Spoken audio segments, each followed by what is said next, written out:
জিপ্যাক সফটওয়্যারে কিভাবে item registration করা যায় সেই প্রসেসটি শুরু করছি।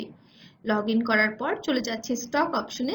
স্টক অপশন থেকে আইটেম রেজিস্ট্রেশন সিলেক্ট করে নিচ্ছি। আমাদের সামনে আইটেম গ্রুপ, আইটেম সাবগ্রুপ এবং আইটেম লিস্ট রয়েছে। প্রথমে আমরা আইটেম গ্রুপ এবং সাবগ্রুপটা তৈরি করে নিচ্ছি। আইটেম গ্রুপে ক্লিক করছি, করার সাথে সাথে একটি গ্রুপ কোড অটোমেটিক সিলেক্ট হয়ে গেল। এখন আমাদের একটি গ্রুপ নেম কিন্তু দিতে হবে।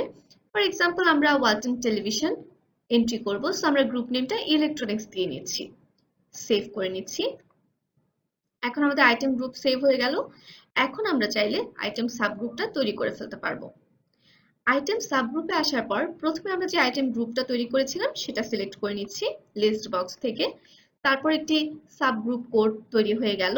এখন সাবগ্রুপ নেমে আমরা চাইলে এক্সাম্পলের জন্য আমরা ওয়ালটন টেলিভিশনটা সিলেক্ট করে নিতে পারি বা লিখে নিতে পারি। সেভ করে নিলাম। দেখুন সাবগ্রুপটাও সাকসেসফুলি সেভ হয়ে গেল। এখন আমরা চাইলে আইটেম লিস্টে এসে কিন্তু আমাদের আইটেমটা রেজিস্ট্রেশন করতে পারবো। প্রথমে আইটেম গ্রুপটা লিস্ট বক্স থেকে সিলেক্ট করে নিচ্ছি ইলেকট্রনিক্স।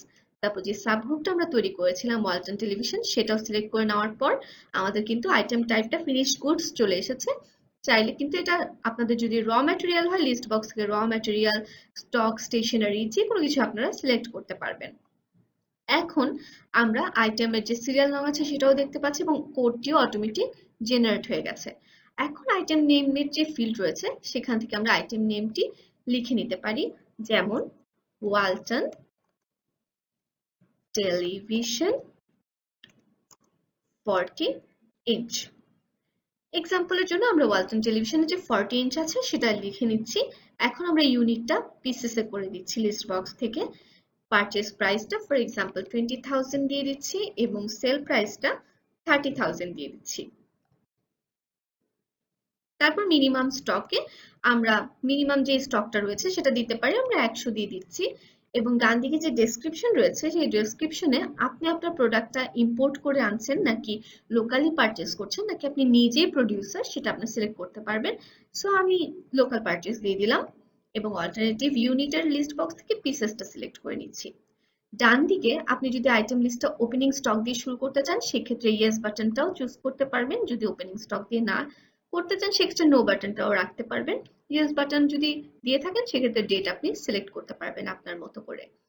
তারপর হচ্ছে ভাউচার নংটি অটোমেটিক চলে এসেছে। ব্যাচ নং যদি মেনটেন করে থাকেন সেক্ষেত্রে দিয়ে দিবেন এবং যদি না মেনটেন করে থাকেন সেক্ষেত্রে নট অ্যাপ্লিকেবলও সিলেক্ট করতে পারেন। তারপর গোডাউন নংটা সিলেক্ট করা থাকবে বা আপনারা করে নিতে পারবেন লিস্ট বক্স থেকে। ওপেনিং স্টক যদি দিতে চান তখন আপনারা ওপেনিং স্টকের ফিল্ড ফিল আপ করবেন, তখন অ্যামাউন্ট অটোমেটিক চলে আসবে। তার নিচে রয়েছে টাইপ, যেহেতু এটা গুডস সো আমাদের টাইপ থেকে গুডস অলরেডি চলে এসেছে। যদি সেটা সার্ভিস হয় লিস্ট বক্স থেকে আপনি সিলেক্ট করতে পারবেন এবং চাইলে কমেন্টস বক্সে প্রয়োজনীয় রিমার্কস দিয়ে বা নোট দিয়ে আপনারা যে লিস্ট আছে আইটেম সেটা কিন্তু সেভ করতে পারবেন। দেখুন আমাদের আইটেমটা কিন্তু সাকসেসফুলি সেভ হয়ে গেল। আমরা নিচেই দেখতে পাচ্ছি আমাদের ওয়ালটন টেলিভিশনের যে 40 ইঞ্চ আছে সেটা কিন্তু সেভ হয়ে গেছে। এভাবে খুব সহজেই চাইলে আইটেম কিন্তু রেজিস্ট্রেশন করে ফেলা যায়।